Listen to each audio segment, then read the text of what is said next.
찾아뵙게 된 서울 이천치과의와 한국인 원장이고요.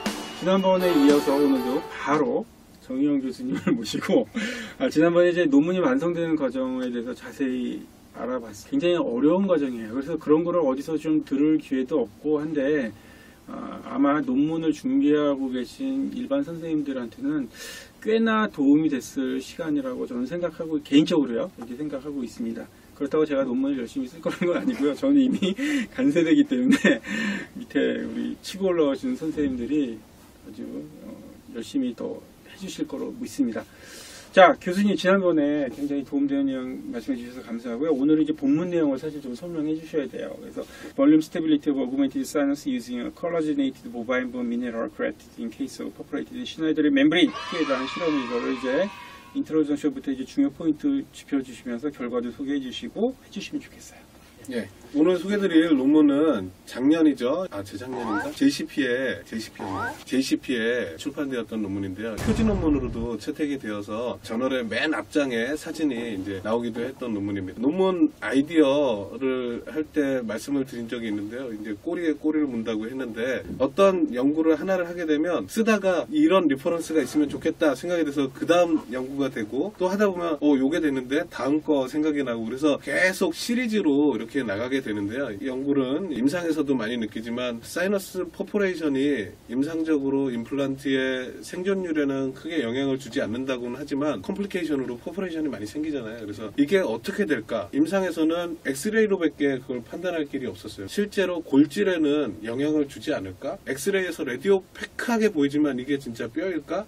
라는 의문을 가졌고요. 이거를 규명하기 위해서는 조직학적인 게 필요했고 사이너스 멤브레인이 어떤 식으로 리페어가 될지 그것도 궁금했어요. 동물 실험을 해야 되는데 동물 실험을 하기 위해서 어떤 표준화된 모델을 만들까 해서 이것도 역시 죽은 토끼를 가지고서 박리를 하고 그 다음 송곳으로 찔러서 터뜨려 보기도 하고요. 블레이드로 이렇게 찢어서 해보기도 하고 위치에 따라서도 영향을 줄 수 있기 때문에 같은 위치에 하는 거를 해서 해봤더니 3mm를 만들기 위해서는 이제 마지막에 드릴로 3mm 드릴을 통과시켰더니 동그랗게 표준화된 모델을 만들 수 있었습니다. 이걸 갖고 분을 어떻게 할까 하는데 이제 후속 논문도 사실은 지금 준비를 해서 나오고 있는데 맨 처음 한 것이 퍼포레이션이 됐으면 여기에다가 파티클을 하게 되면 다 쏟아져 나갈 거 아니에요. 3mm 두께보다 직경보다 더 큰 재료를 넣게 되면 빠져나가지 않으니까 발초에서 많이 쓰고 있지만 소프트한 블럭 타입인 바이오스 콜라겐 같은 본을 좀 이식을 하면 빠져나가지 않고 될지 않을까?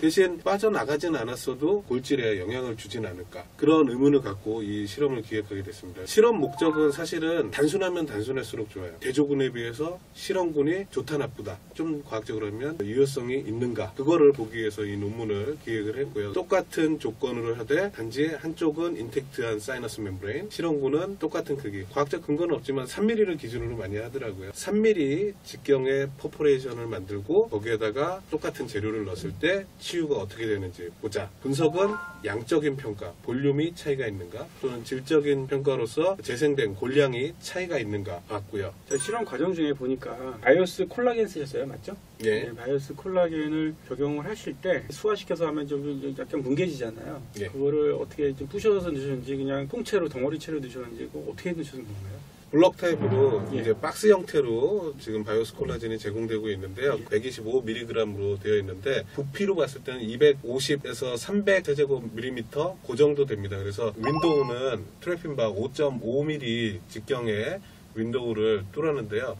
거기에다 대고서 약간 부서지기도 하지만 채워 넣는데 파이버가 조금씩 연결이 되어 있기 때문에 완전히 가루가 되는 건 아니고요. 안에서 블러드랑 엉겨서 어떤 소프트한 블럭 타입으로 스펀지처럼 들어가게 됩니다. 예, 딱 보니까 이제 사이너스 구멍보다는 본 바이오스 콜라겐 덩어리가 좀 크니까 좀 압력을 줘서 이렇게 넣을 수밖에 없겠네요. 예. 지금은 어쨌든 인텍트 멤브레인에 정상적인 사이너스 그래프트를 한 거와 퍼포레이션 된 거에 바이오스 콜라겐을 넣는 건데 혹시 후속 스터디가 저 퍼포레이션 된 데다가 파티클을 넣어본 건 없나요? 어떻게 하셨어요?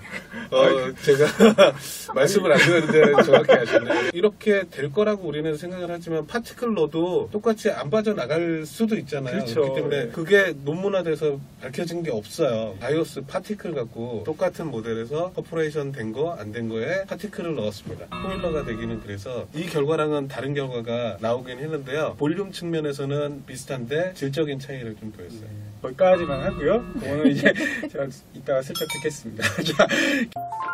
저것도 제가 이제 궁금한 것 중에 하나 이제 3mm 다이아미터 퍼포레이션이면 사실은 임상에서 해보면 저희 큰 사이즈의 퍼포레이션은 아니라서 어느 정도 이제 리페어는 가능할 걸로 보이거든요. 근데 실제로 찢어지면은 뭐 아주 10mm 이상 크게 찢어지는 경우들도 있단 말이죠. 사이즈가 컸으면은 어떻게 됐을까 뭐 그런 것도 이제 궁금하거든요. 카테고리를 이렇게 분류를 할 때 3mm를 항상 기준을 하더라고요. 근데 과학적인 근거는 없어요. 우리 모르면 3번 찍는다 뭐 거의 그 수준이어서 대략 3mm 정도보다 작으면 어떻게 하고 3mm보다 크면 어떻게 처치해라라고 논문상에는 하고 있지만 아직 근거는 없습니다. 퍼포레이션의 모양도 중요한데요. 저는 원형으로 드릴을 하면서 뻥 뚫린 거를 했고 어떤 경우에는 테어링에 의해서 블레이드로 이렇게 찢은 것처럼 이렇게 턴으로 찢어지는 경우도 있고요. 사이너스 멤브레인 두께도 굉장히 중요한데 이거는 병적으로 좀 비후되어 있는 경우도 있고 완전히 깨끗해서 엄청 얇은 사람도 있는데 한 명 경험해 본 사람은 정말 비눗방울 같은 사이너스 멤브레인을 갖고 있는 분도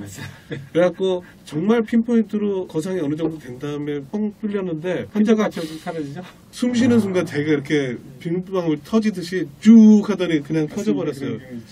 그러면 그 경우에는 이제 뭐 수처도 할 수 없고 뭐 어떤 처치 못해요. 그래서 과감히 그냥 다시 덮고 환자한테 잘 설명하고 다음을 기약합시다. 거기에는 뭘 넣지 않는 게 제일 좋죠. 제 논문 이전에 사실 임현창 교수랑도 제가 같이 코워크를 많이 했는데 여기에서는 프레프널로 뚫은 건 아니고요. 4 곱하기 한 12mm 정도 되는 드릴로 윈도우를 형성하고 퍼포레이션을 그냥 블레이드로 찢었어요. 그래서 선형의 것을 만들었고 종적으로 절반 정도 찢었다고 해서 대략 한 6mm 정도 찢어진 열상을 만들어주고서 이 경우에는 그냥 파티클 넣으면 빠져나갈게 좀 자명하고 바이오스 콜라겐을 넣었으면 어땠을까라는 생각은 하고 있는데 콜라겐 멤브레인으로 덮었을 때 빠져나가지 않게 했을 때 어떤 효과가 있을지를 보기 위해서 이 연구를 했습니다. 그래서 구멍난 부위를 바이오 가이드로 막아주고 거기에 이민찬 교수님 논문 말씀하시죠 지금? 예. 파티클을 넣고 이렇게 힐링 시켰는데 이때는 초기 치유를 보기 위해서 2주, 4주 초기를 봤어요. 퍼포레이션이 있는 것과 없는 것과 골질 측면에서 굉장히 큰 차이를 보였고요. 1.6 대 9.2니까 거의 뭐 5배 이상 차이가 나죠. 시기가 지나면서 그 차이는 좀 줄어듭니다. 제 논문은 레이테일링을 봤어요. 그래서 12주를 봤어요. 3달이면 사람으로 치면 거의 1년 되는 거예요. 둘 간의 그런 차이는 희석이 되죠. 골질 간의 차이가 없다라고 나왔고 대신 이 연구는 초기 치유를 봤기 때문에 퍼포레이션 된 부위와 그렇지 않은 부위가 골질 측면에서 차이가 났지만 멤브레인으로 덮어줬기 때문에 재료의 이탈은 없어서 양은 차이가 나지 않았다. 이런 결과를 보여주고 있어요. 이렇게 초기에 치유가 차이가 난 원인으로는 바이오 가이드를 이제 막아줬었는데 골화되는 데 있어서 중요하게 생각하는 것 중에는 골 정부세포의 소스가 어디에서 오는가도 굉장히 중요한데 대부분은 인접한 골 조직에서 골수강을 통해서 이렇게 오는 것이 제일 유력하고요. 지금 같은 경우에 사이너스 멤브레인은 멤브레인 내부에 골막이 포함이 되어 있습니다. 골막에는 다들 아시다시피 혈관과 여러가지 프로제니터 셀들이 풍부하게 되어 있기 때문에 거기에 어떤 자극이 왔을 때 골 분화로 되는 포텐셜을 갖고 있어서 그쪽에서 오는 소스가 꽤 큰데 지금 보시듯이 바이오 가이드가 쭉 사이너스 멤브레인을 라이닝하게 되면서 멤브레인은 다른 기능은 차폐 기능이죠. 그 바깥쪽에서 오는 그런 소스를 막게 되면서 초기 치유에 좀 저해하는 역할을 하지 않았나 생각을 갖고 있고요. 3mm 이내는 그냥 하더라도 3mm보다 큰 굉장히 라지 퍼포레이션이다. 그런 경우에 빠져나갈 거 생각 안 하고 그냥 막 넣었다가는 빠져나가기 때문에 골 치유가 늦더라도 콜라겐 멤브레인을 더 대고 재료를 넣는 것이 추천될 만하다고 생각합니다. 예, 그 하나의 레퍼런스로 이제 임현창 교수님의 아마 2018년에 이제 퍼블리시된 걸로 제가 기억하고 있는데 그것도 제가 아주 흥미롭게 읽었던 논문 중에 하나입니다. 그걸 이제 잠깐 소개시켜 주셨는데 본 주제 논문 여기에 대한 결과 분석 그런 것도 함께 좀 부탁드릴까요? 예. 그래서 이식을 할 때 많이 들어가면 들어갈수록 사실은 좋은 측면도 있지만 나쁜 측면도 같이 부각이 될 수 있어서 골이식제 단순히 하나만 들어갔을 때 그게 어떤 이펙트를 줄지 그거를 보기 위해서 여기에서는 이제 멤브레인 요소는 빼고 바이오스 콜라겐이라는 이 이식 재료 하나가 볼륨 유지하는데 그리고 골질 개선에 어떤 영향을 주는지를 좀 봤고요. 긴 기간 동안 볼륨을 유지하는 것도 굉장히 중요하기 때문에 그렇죠. 토끼는 이제 여기에서는 12주를 봤는데요. 12주는 사람으로 치면 거의 1년 정도에 해당하는 성숙된 골이 형성되는 그런 시기라고 볼 수 있습니다. 12주 후에 형성된 골을 보았고요. 그래서 점점이 섬처럼 보이는 것들이 잔존 바이오스 파티클들이 남아있는 것이고요. 그 사이사이로 지도처럼 이렇게 파란색으로 물들어 있는 것이 신생골에 해당합니다. 그리고 약간 좀 붉게 보이는 것은 기존에 있던 네이티브 본의 조직 사진에서 보시면 이 위에 해당하는 것이 이제 레터럴 윈도우를 열었던 레터럴 본에 해당하는 거고요. 이 밑이 거상된 사이너스 멤브레인이 둘러싸고 있게 되는 그런 형태입니다. 그래서 휴먼으로 치면 이제 위아래가 뒤바뀌어 있는 형태라고 생각을 하시면 됩니다. 굉장히 이렇게 파랗게 사이사이 들어와 있는 것들이 신생골인데 증강된 볼륨 내에 다 차지하고 있죠. 그래서 토끼 모델로 사이너스 모델에서 많은 논문을 출판을 했는데 공통된 치유 양상은 골화 속도가 이제 시기에 따라서 어디가 빠르게 되는가를 보는 겁니다. 골이 오는 소스가 중요한데요. 기존 골, 네이티브 본에서 오는 소스가 가장 강력합니다. 그렇기 때문에 이 윈도우를 열었던 레터럴 본 근처에서 오는 본이 가장 많고요. 그 다음으로 많은 것이 거의 비슷하거나 약간 적은 정도로 사이너스 멤브레인 주변에 골이 형성됩니다. 가장 늦게 형성되는 것이 증강된 골에서 센터 부위, 중간이 제일 늦게 됩니다. 제가 출판한 모든 논문에서의 경향은 ROI라고 리전 오브 인터레스트 지역을 본 근처, 멤브레인 근처, 센터 근처 이렇게 세 부위를 나눠서 계측을 하게 되는데요. 윈도우 부위가 가장 골 양이 많고 센터가 가장 늦은 경향들을 보여주고 있습니다. 근데 일반적으로 우리가 그 바이오매테리얼을 넣었을 때 말이죠. 휴먼 바이옵시를 해도 이게 오스티어 컨덕티브한 양상을 띠게끔 이게 힐링이 되는 거를 사실은 보는 논문들이 많거든요. 네이티브 본 근처에서는 뉴본이 생기는 게 제일 많고 가운데 좀 생기고 사이너스가 이제 네이티브에서 제일 멀리 떨어진 이 부분에서 본 형성이 적은 경우들이 사실은 그런 리포트들을 저는 사실 좀 많이 보긴 했거든요. 휴먼 바이옵시 같은 것도 약간 조금 좀 다른 결과가 나온 것 같아서 질문을 좀 드리고 싶은데. 휴먼 바이옵시는 이제 저도 많이 따긴 하지만요. 가장 채취하기 어려운 것 중에 하나예요. 제가 여기에서 잘 안 된다고 했잖아요. 예. 그러면 트래핀바가 들어가면서 여기가 무르기 때문에 여기에서 툭 끊어집니다.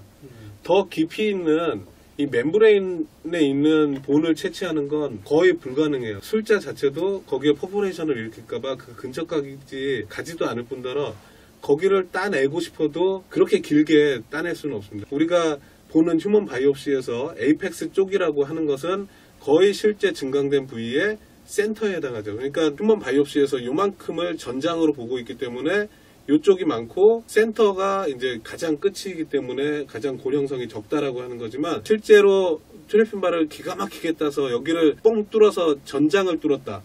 그렇게 되면 이것과 비슷한 결과를 봤을 거라고 생각을 하고요. 제 이제 휴먼 오톱시 케이스 리포트가 있는데 이제 제 환자 중에 돌아가시면서 시신기증을 해서 그걸 갖고 한 게 있는데 그 경우에도 사이너스 멤브레인 근처로 해서 굉장히 많은 양의 골이 형성된 것을 관찰하고 있습니다. 다음부터는 그것도 좀 눈여겨봐야 될 것 같고 얼리 힐링이냐 레이트 힐링이냐에 따라서도 조금 좀 차이가 있을 것 같은 생각이 좀 듭니다. 자, 계속 좀 분석 좀 해주시죠. 그 전체 에이리어를 보는 거에 있어서도 표에 보시면 SMP가 사이너스 멤브레인 퍼포레이션군이고요. 실험군에 해당하고 인텍트한 사이너스 멤브레인이 컨트롤군이었는데 둘 간에 거의 23, 24 통계학적으로 유의하지 않은 데이터를 보여주고 있고요. 각각의 리전으로 봤을 때도 ROI를 윈도우 근처, 센터, 그리고 멤브레인 근처에 대해서 정해진 면적에 대해서 보게 되는데 그 퍼센티지, MBA는 뉴본 에이리어입니다. 그 규격 내에 있는 계측을 했을 때 윈도우에서도 수치는 차이가 나지만 둘 간에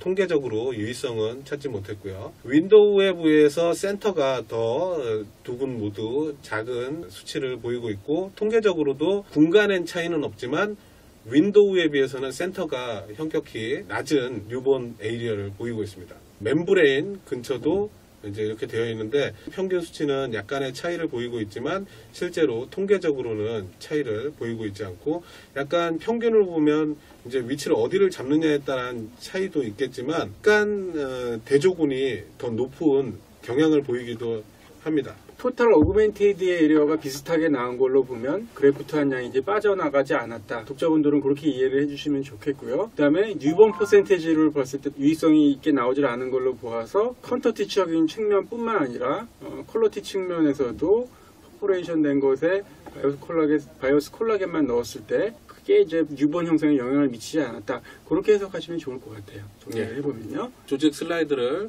보더라도 윈도우 부위, 네이티브 본이 있던 부위에 굉장히 많은 본이 생겨 있고 멤브레인 근처로 본이 생겨 있고요. 대신 센터 부위는 12주가 지났음에도 불구하고 많이 형성되지는 않은 것을 보여주고 있습니다. 그러면 왜 멤브레인 쪽에 더 많이 생기느냐 했을 때 사이너스 멤브레인에는 항상 골막을 포함하고 있기 때문에 골막 내에 있는 오스테오제닉 포텐셜에 의해서 골화가 자극을 받게 되면 더 향상되는 결과를 보였고요. 오스테오제닉한 포텐셜을 더 상승시켜줄 어떤 인자들, 어떤 바이오 액티브한 에이전트가 들어갔을 때는 더 활성화가 크게 되죠. 그래서 이거는 2013년도에 제가 인비트로로 실험했던 내용인데 토끼의 사이너스 멤브레인을 채취를 해서 인비트로로 BMP를 처치한 것과 처치하지 않았을 때 BMP를 처치했더니 그쪽에서 이런 골화에 관련되는 여러 인자들이 상승하는 것을 보여준 연구였습니다. 사이너스 멤브레인의 오스테오제닉 포텐셜에 대해서는 디베이트가 항상 되지 않습니까? 최근에 나온 시스테마틱 리뷰가 있는 게 이제 제가 생각하는 거랑 이제 비슷한 결론을 내주고 있어요. 얘가 분명히 혈관이 지나가는 건 확실하잖아요. 혈관이 지나가면은 거기서 어떤 셀 소스들이 나오는 건 확실하나 그거를 우리가 임상에서 느낄 만큼 그렇게 큰 효과가 없는 것 같다는 게 사실 그 시스테마틱 리뷰의 결론이거든요. 물론 그거를 이제 증폭시키는 저런 BMP 같은 거를 넣어주면은 혈관이 있으니까 훨씬 더 그게 좀 뻥 튀어질 수는 있을 것 같습니다만 사이너스 멤브레인의 그 오스테오제닉 포텐셜에 대해서는 제가 이번 그 교수님 소개시켜준 논문을 보면서도 굉장히 좋았던 게 단순하게 이제 퍼포레이션이 된 것에 대한 힐링 양상을 본 것도 중요했지만 아주 세세한 부분까지 다뤄주셔서 굉장히 좋았거든요. 그래서 교수님은 어쨌든 오스테오제닉 포텐셜이 좀 있다고 보시는 쪽인 거죠? 예, 분명히 있다고 생각을 하고요. 근데 이제 차이가 나는 것은 임상 연구에서는 조직학적인 결과를 오톱시가 아니고서는 전장에 걸친 조직 슬라이드를 볼 수가 없습니다. 그렇기 때문에 사이너스 멤브레인 쪽에서 어떤 힐링이 있는지를 평가하기 어렵고 그거를 방사선학적으로 분석을 하게 되는데 그 다음 임상적으로 차이가 있는 것은 막 박리를 사이너스 멤브레인을 제대로 했느냐 하는 거죠. 깨끗한 사이너스 멤브레인을 가진 환자는 비율이 많지 않고요. 대부분 비후되어 있거나 패솔로직하게 두꺼워져 있는 경우들이 꽤 많습니다. 근데 임상적으로는 사이너스 오그멘테이션을 할 수 있기 때문에 이제 ENT 컨설트 후에 그런 상태에서도 하게 되는데요. 퍼포레이션이 됐는지 안 됐는지 판단하는 거는 주로 임상적으로는 이제 발살발을 해서 바람 패나 안 드시나 그걸 보는데 이렇게 비유된 경우에는 깨끗하게 박리가 안 된 경우들이 꽤 있어요. 그럼에도 불구하고 퍼포레이션이 실제로 있는 거죠. 그렇지만 임상적으로는 퍼포레이션이 안 됐다고 느끼는 겁니다. 다시 얘기하면 골로부터 깨끗하게 풀 티크니스로 골막이 깨끗하게 다 박리가 되어야지만 우리가 원하는 골 재생을 얻을 수가 있는데 어떤 경우에는 골막을 골에 남겨놓고 찢어진 채로 결합조직 상태로 병적인 패솔로직하게 되면 결합조직이 굉장히 비우되어 있죠. 그 상태에서 들어 올리게 되면 결합조직 내에다가 고리식제를 넣는 경우입니다. 거의 액토픽한 상태이기 때문에 거기에서는 파이브로시스가 일어나지 골화가 일어나지 않아요. 에이펙스 부분에 사이너스 멤브레인 근처에 골화가 안 됐네. 오랫동안 엑스레이를 추적 관찰했는데 1년이 지나도 2년이 지나도 파티클이 그대로 보이네.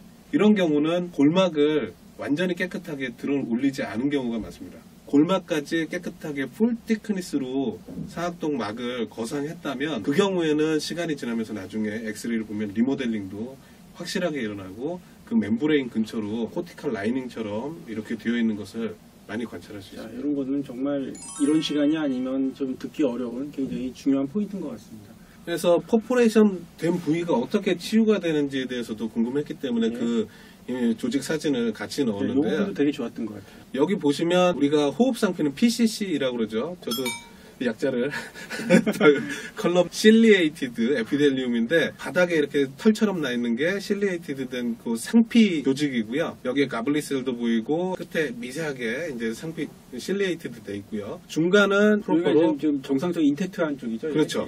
동글동글하게 보이는 거는 시러스 그랜드입니다. 중간에 들어 있고 그 위로 덴스한 커넥티브 티슈에 해당하는 골막이 존재하게 됩니다. 우리가 오스테오제닉 포텐셜이 있다고 하는 골막은 여기에 존재를 하게 되고 여기에 인접한 고리식제는 소스로부터 오스테오제닉한 정보가 오면서 셀도 오고 하면서 골화가 쉽게 진행이 되고요. 이 부위는 이제 조직 슬라이드 할 때 굉장히 여러 번 자르면서 퍼포레이션 된 부위를 찾은 거예요. 파티클들이 퍼포레이션 된 이후에 상피가, 모든 치유는 상피가 제일 속도가 빠르게 덮게 됩니다. 그래서 상피가 이식제 위로 덮게 되고, 그 다음 중간에 어떤 프로퍼에 해당하는 조직에는 리페어만 된 거지 리제너레이션 된 건 아닙니다. 상악동막이 얇게 이렇게 되면서 이런 시러스 글랜드가 다 소실된, 퍼포레이션 됐던 부위인지 아닌지를 판단하는 것 중에 첫 번째로 보는 것이 상피 조직의 그 하방으로 시러스 글랜드가 있느냐 없느냐, 그걸로 판단하게 되고요. 그 다음 골막이, 발치와 같은 경우에는 오랜 시간 지나면 골막이 형성되지만, 여기에서는 이제 골막이 좀 불완전하게 형성이 되면서 이런 파티클들이 상피와 가깝게 파이브로시스가 되면서 박혀있죠. 상피 다음에 바로 파티클들이 존재하는, 만약 여기에 케미컬한 자극이 있다 하게 되면 바로 벗겨지거나 손상되거나 감염의 위험도 커지는 위험성을 지니게 되는 거죠. 그래도 저 파란색이 뉴본 아닌가요? 예, 힐링은 사람으로 치면 거의 1년 된 조직이기 때문에 인접한, 여기는 단면으로 이 부위를 잘라서 그렇지만 그 옆에 조직에서 골화가 이제 이어져 오기 때문에 퍼포레이션 된 데서 왔다기보다는 그 인접 조직에서 온 신생골이라고 할 수 있죠. 네, 하여튼 이런 사진들은 정말 좋은 사진인 것 같습니다. 또 어떤 결과가 좀 남아 있을까요? 모든 결론을 통해서 이제 키 파인딩을 말씀드리자면, 3mm 이내 작은 퍼포레이션이 일어났을 때 소프트 블럭 타입의, 그러니까 퍼포레이션보다 큰 블럭에 해당하는 거죠. 이런 것들을 이식을 하게 되면 볼륨 측면에서도 12주 치유를 봤을 때 볼륨이 인텍트한 사이너스 멤브레인과 똑같은 차이가 없는 볼륨을 유지했고, 골질 측면에서도 초기에 어떻게 되는지는 저희가 보진 못했지만, 이면찬 교수의 논문을 비추어 보면 초기에는 차이가 날 수 있지만 나중에 12주, 사람으로 치면 거의 1년에 해당하는 레이트 힐링으로 보게 되면 리모델링이 일어나면서 전장에 거쳐서 골질도 두 군간에 차이가 없다라고 결론을 내리고요. 이런 경우에는 치유의 속도는 조금 차이가 날 수 있지만 롱텀으로 봤을 때는 골양과 골질 모두 둘 다 차이가 없다라고 결론 낼 수 있습니다. 굉장히 흥미로운 내용이거든요. 근데 여러분들이 얼마나 중요하게 받아들이시는지 모르겠는데, 정말 이런 시간 아니면 살펴볼 수 없는 내용까지 오늘 교수님께서 잘 소개시켜 주신 것 같습니다. 실제로 이제 퍼포레이션이 임상에서 되면은 교수님은 어떻게 하세요?